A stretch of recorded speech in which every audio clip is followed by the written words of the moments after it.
இலங்கையிலேருந்து 2 rubber செடியை கொண்டு வந்து அதற்கு உயிர் கொடுத்து வீட்டுக்கு ஒரு ரப்பர் செடியும் ஒரு கப்பக்கிழங்கு செடியும் இருந்தால் இந்த மக்களுக்கு சாப்பாட்டுக்கும் பிரச்சனை இல்லை, வாழ்நாள் ஆதாரத்துக்கும் பிரச்சனை இல்லை என்று ஒரு மன்னர் அங்கே வாழ்வித்து காட்டியிருக்கிறார்.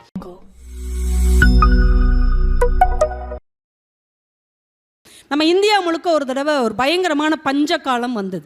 பெரியவங்களுக்குலாம் தெரியும். அந்த பஞ்சத்தில் கொத்து கொத்தா மக்கள் சாப்பாடு இல்லாமல் இறந்து போனாங்க.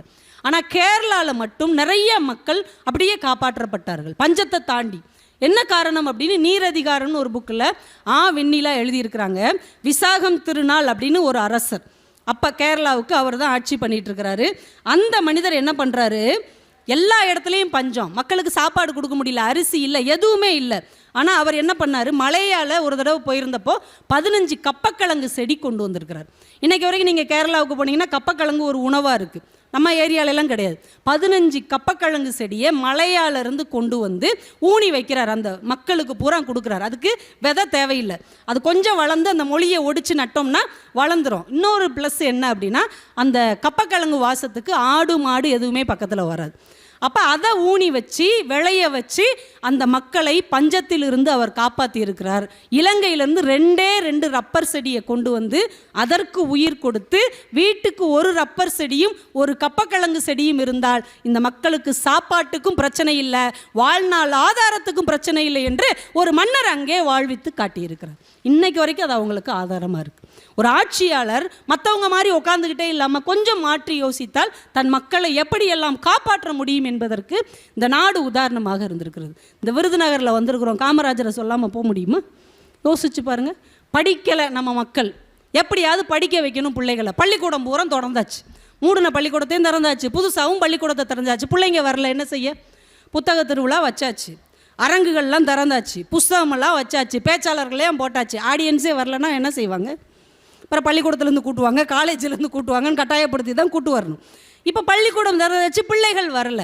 காமராஜருக்கு ஆச்சரியமாகவும் அதிர்ச்சியாகவும் இருக்கிறது. என்னங்க, இவ்வளவு பள்ளிக்கூடத்தை திறந்தாச்சு, இலவசமாக கல்வி கொடுக்குறோம், ஏன் பிள்ளைகள் வரலை? சாப்பாட்டுக்கு வழி இல்லை. சாப்பாடு இல்லாதவன் எப்படி பள்ளிக்கூடத்துக்கு வருவான்? சோத்துக்கு வக்கில்லாதவன் மனசில் எப்படி பாடம் பதியும்? உடனே அவர் மாற்றி யோசித்தார். ஸ்லேட்டு கொடுத்தா நீ வரமாட்ட, அப்படித்தானே? பிளேட்டு கொடுத்து சோறு போடுகிறேன் நீ வா என்றார். எல்லாரும் ஓடியான்ட்டாங்க. எல்லாரும் புத்தகப்பையை பார்த்தார்கள், காமராஜர் மட்டும்தான் பிள்ளைகளின் இறைப்பையை பார்த்தார். இன்றைக்கு இந்த தமிழ்நாடு கல்வி அறிவில் சிறந்திருக்கு.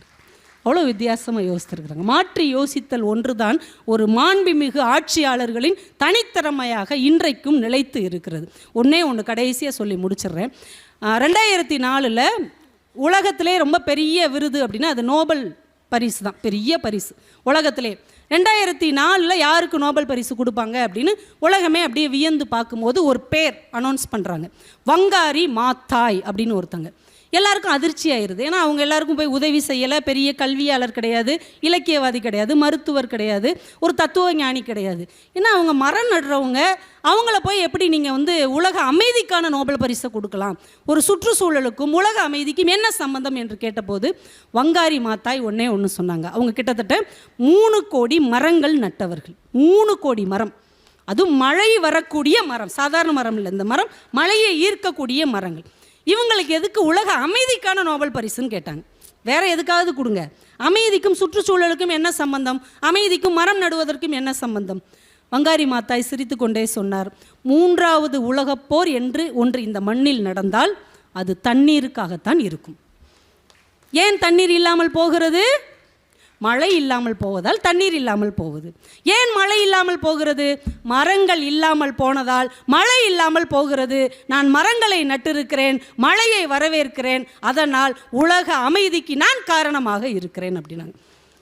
அதை அவங்க அவ்வளோ சீக்கிரமாக செய்ய முடியலை. அவங்க கென்யாவில் சின்ன பிள்ளையாக இருக்கும்போது வீட்டை சுற்றி அத்தனை நீரோடைகள், ஆறு, குளம், அப்படியே இறங்கி போய் தண்ணி எடுத்துகிட்டு வருவாங்களாம். வெளிநாட்டுக்கெல்லாம் போய் படிச்சுட்டு ஒரு 30 வருஷம் கழித்து வந்து பார்த்தா பல கிலோமீட்டர் நம்மால் நடந்திருக்காங்க. நம்ம ஊரில் மாதிரி நொந்துட்டாங்க. எப்படி இருந்த நீர்நிலையெல்லாம் தொலைச்சிட்டிங்களடா பாவிகளான்னு மரம் நடுவதற்கு எல்லாரையும் அழைக்கிறாங்க. எல்லா மக்களும் சொல்கிறாங்க, மரம் வெட்டுனா காசு தருவாங்க, மரம் நட்டுனா யார் காசு தருவா? நம்ம கொடுத்தாங்க, நான் கொடுக்குறேன், மரம் நடுவதற்கு நான் காசு தருகிறேன் என்று மக்களை ஒன்று திரட்டினார்கள். அப்படியே எல்லாரும் சொன்னாங்க, இது ஒருத்தி முயற்சி செஞ்சு ஏதாவது நடக்குமா, ஒருத்தி முயற்சி செஞ்சால் ஒரு நாட்டை மாற்ற முடியுமா? அதற்கு அந்த அம்மா சொன்ன ஒரு கதையை நான் உங்களுக்கு சொல்லிவிட்டு விடைபெறுகிறேன். ஒரு பெரிய காட்டில் நிறைய விலங்குகள், நிறைய மிருகங்கள், பறவைகள் இருந்தது. அதில் ஒரு சின்ன சிட்டுக்குருவி, ஹம்மிங் பேர்டுன்னு ஒன்று இருந்தது. திடீர்னு அந்த காட்டில் ஒரு பெரும் தீ ஏற்பட்டு காடே அப்படியே எரிஞ்சிக்கிட்டு இருக்கு. எல்லா விலங்குகளும் காட்டை விட்டு வெளியில் ஓடி வருது. யானை, புலி, மான் எல்லாம் தீ எரியுது, தீ எரியுது, வெளியே வாங்க, வெளியே வாங்கன்னு காட்டை விட்டு ஓடுது.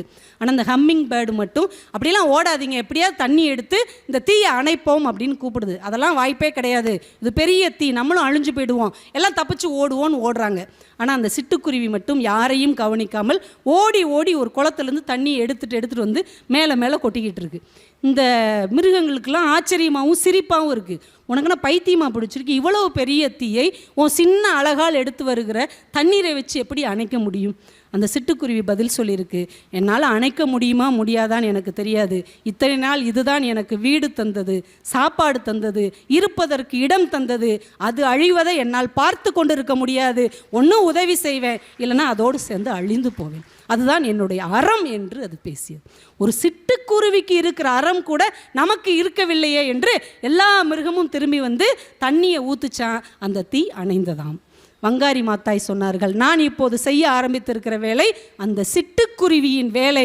ஒரு நாள் எல்லோரும் என்னோடு வருவீர்கள், நம் நாட்டையே நம்மால் பசுமையான நாடாக மாற்ற முடியும் என்று சொன்னார்கள். சில காலத்திலே அதை மாற்றி 3 கோடி மழை தரும் மரங்களை நட்டு உலக அமைதிக்கான நோபல் பரிசை பெற்றார்கள் என்றால், என் இனிய விருதுநகர் மாவட்டத்தை சார்ந்த பெருமக்களே, நாம் வாழ்க்கையிலையும் நிறைய விஷயங்களை கடந்து போய்கொண்டே இருக்கிறோம். ஆனால் முடிந்த அளவு சக மனிதர்களுடைய வாழ்க்கையில் ஒரு சின்ன ஹம்மிங் பேர்டை போல ஒரு எளிய உதவியை, ஒரு மானுட அறத்தை பதிவு செய்பவர்களாக இருப்போம்.